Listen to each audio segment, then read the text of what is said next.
Hello there, welcome to another episode of Gekes Cantina. My name is Gekes, and today I'm going to be talking about The Suicide Squad number 2.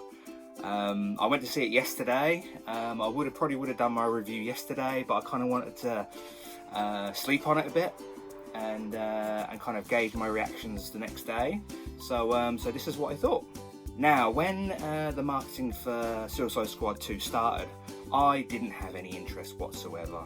They were plugging the fact that James Gunn was directing the movie. But for me, DC films have always been a bit up and down, hit and miss.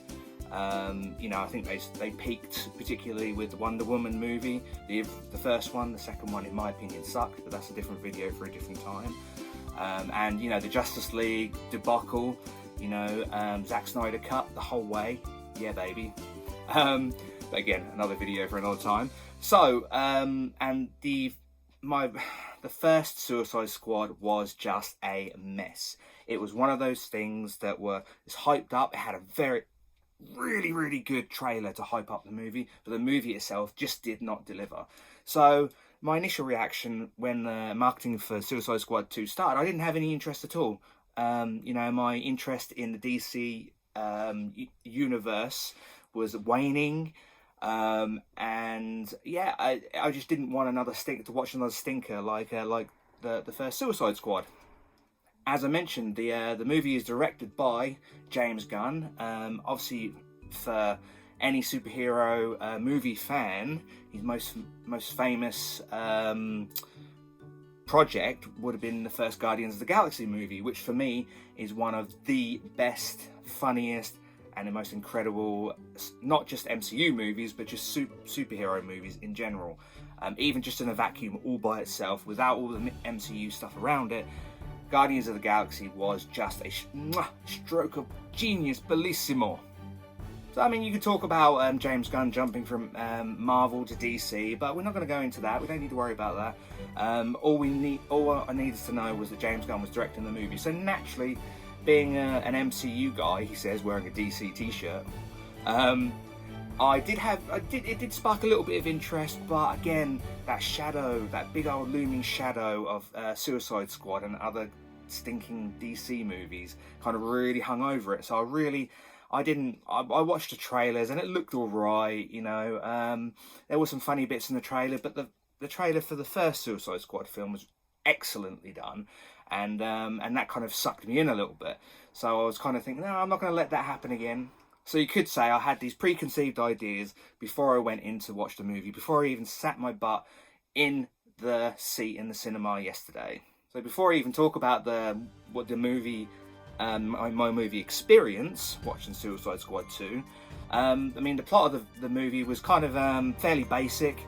Again, much like the first Suicide Squad film, these bunch of misfits are sent to a location, and in this case it's the island of Corto Maltese, where they have to destroy a lab called Jotunheim, which is a Nazi-era lab where they're supposedly doing horrible experiments on people.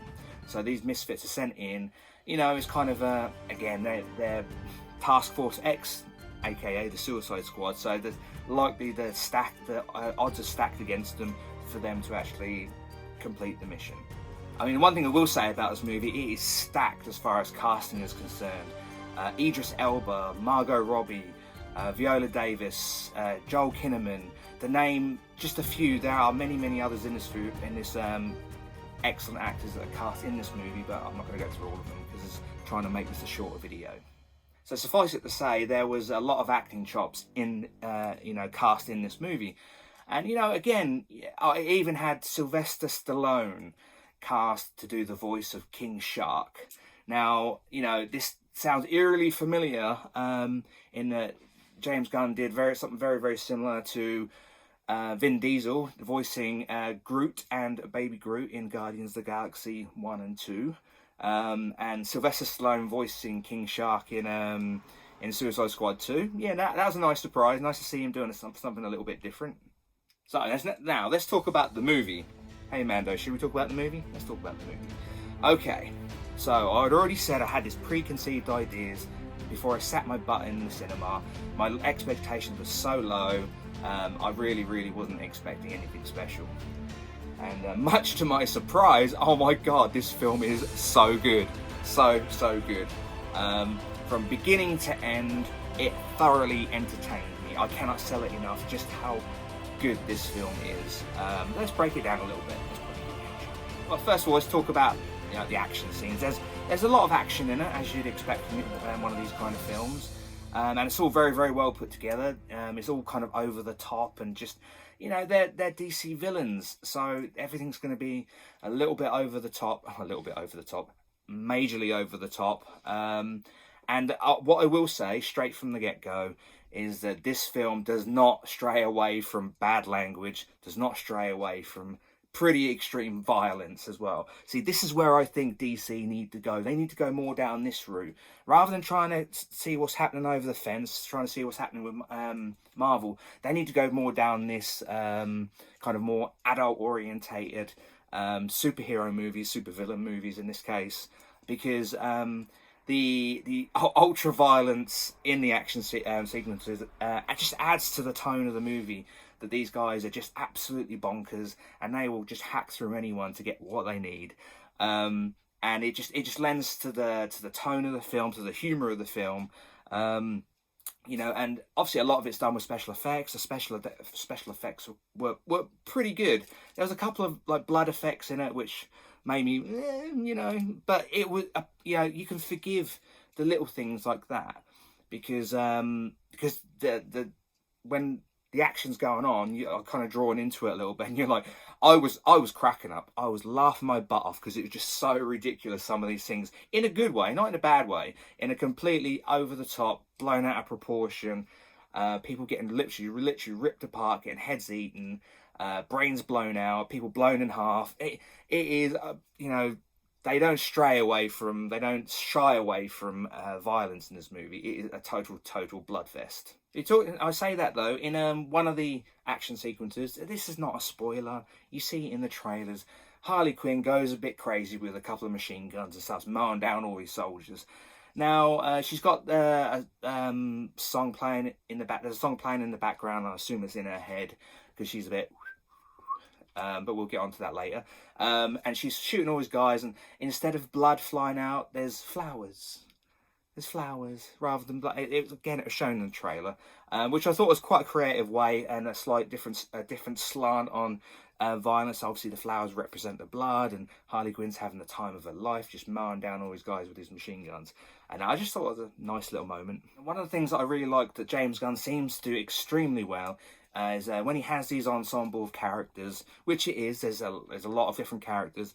Not one of the characters feels shortchanged. Everyone seems to be fairly rounded in the movie, and it has a couple of kind of really cinematic, epic moments.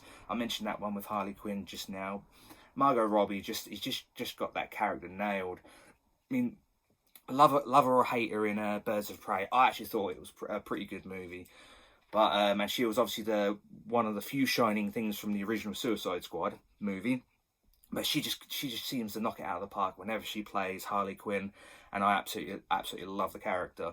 There is a lot of interaction between the characters. John Cena, as a massive wrestling fan myself, it was nice to see John Cena on screen, and he obviously plays something a little bit more edgy. I didn't really like him in the Fast and Furious movie, but again, we'll talk about that maybe another time. Don't get me started on the Fast and Furious movies. And yeah, John Cena as Peacemaker, he was exceptional. His interactions with Idris Elba's character, Bloodsport, there's a really excellent sequence when they're trying to outdo each other by killing the bad guys, if you want to call them bad guys, and it is hysterical. John Cena, I think he's definitely following in the footsteps of Dwayne Johnson in that making that successful jump from the WWE into Hollywood. And more recently, for anyone who keeps up with wrestling like I do, gone back to the WWE for a little while anyway, so which is pretty cool to see. Now, talking about the characters, King Shark, again, he had me roaring with laughter in the cinema. I am not a typical British moviegoer. If I find something funny in the cinema, I will laugh, even if I'm sitting there by myself, which is what I tend to do. And I was some of the moments with King Shark was just great. They've put the whole Groot thing on him. They've made him very lovable, a bit goofy, but when he turns on the "I'm gonna kill you," King Shark really does kill people in the worst kind of ways, and it is hysterical. So much dark humor in this film, and it's right up my alley. I absolutely love it. So in case you hadn't noticed, I'm a massive fan of this film. I will actually go out on a limb and say this is probably one of the best DC movies to date. I would rate it up there with the first Wonder Woman film, because I absolutely adored that film. I thought it was a stroke of genius. I will even put it up there with the Snyder Cut of Justice League. Now, we all know that maybe the Snyder Cut isn't necessarily DC canon, although watch this space, I have a theory that it will be one day. But, you know, I'll put Suicide Squad 2 up there with that for sure. You know, the first Suicide Squad movie is kind of like the deformed cousin that lives in the loft that nobody speaks about. You know, it's just kind of there, but nobody really pays that much attention because, that's a bit weird. And Suicide Squad 2 is, in my opinion, and this is my opinion, is a sequel. Not for the fact that, you know, the fact that it's got 2 on it or anything like that in the title, but just by sheer acknowledgement of certain characters to other characters. There's certain established relationships that continue a little bit in Suicide Squad 2, even though there isn't any direct reference to the events of the first Suicide Squad. So, in my opinion, this is a sequel. It's not a reboot. It's just, we've had that, let's just move on and not really talk about it. That's how it feels. And then rightfully so, because Suicide Squad sucks. Suicide Squad 2 is the opposite end of the scale. It is, as badly as Suicide Squad sucked, Suicide Squad 2 was freaking awesome, right at the other end of the scale, the success scale. So, yes, so in case you didn't know, in case you hadn't read between the lines, I really, really love this movie. If I was to give it any kind of negative criticism, which I think it's, you know, I think it's not a perfect film, not in the slightest. I mean, as far as plot and story is concerned, it's a little bit, but you don't watch this kind of movie for like The Godfather Part 2. I think I might have said that in another video. But you don't expect this to be an interwoven, complicated affair. You watch it. It's a buddy movie. It's a team up movie. It's a supervillain movie. So you don't watch it for the story necessarily. And you know, it is a bit thin, but when you're watching it, you don't care. You don't care that, oh, you know, this is near the end of the story. You all you care about is you just want to see more of it. You just want to see more of these guys kicking some butt. And talking about, again, I meant to mention it earlier on, not all the characters make it out of the film alive. Okay? As is implied in the title, Suicide Squad, there is a lot of death in this film. Not just from the bad guys, but, well, not from the good guys, but from the bad guys. So the heroes, essentially, or the villains. However you want to swing it. And when, I'm not going to tell you who lives, who dies. I want you to see that for yourself. But when the characters go, they go out in pretty extreme fashion. Sometimes it's played for laughs. You know, I think one in particular was actually incredibly quite moving. I found myself thinking, oh, why did that happen? Why did that happen to him? I quite liked him, or her. But they do go, you know, when they pop these characters off, I mean, they pop them off in extreme fashion, and it's great to see.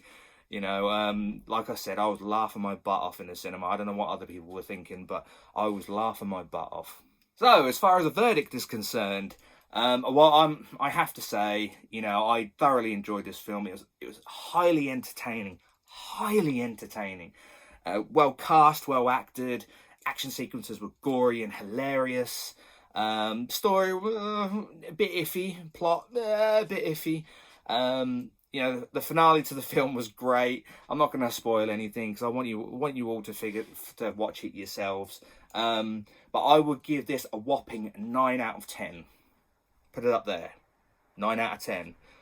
The only reason I give it a 9 out of 10 is because, again, the story was quite thin. everything else was exceptional as far as I'm concerned. An absolute work of art. Please, people, if you're watching this, go watch Suicide Squad 2. And I really, really hope that sets a new precedent for DC movies to go forward, because trust me, DC, you can learn a lot from what they did with this movie. Anyway, take a breath, geeks. And I like it when I like a movie, when I do a review of a movie that I really like, because I get really into it. I feel like I'm cutting a wrestling promo here. But yes, go watch the movie. It is very, very, very much worth your money. You know, so it is at the cinema. It hasn't been released on, you know, what's the expression? On demand or anything like that yet. So you have to go to the cinema to watch it. And please, please do, because it is if you loved Guardians of the Galaxy, just think Guardians of the Galaxy, but with just bad language and extreme violence. So, there, I've got all that off my chest. I've been thinking about that for about 24 hours. So, with all that being said, thank you for watching this episode. Please like, share, subscribe.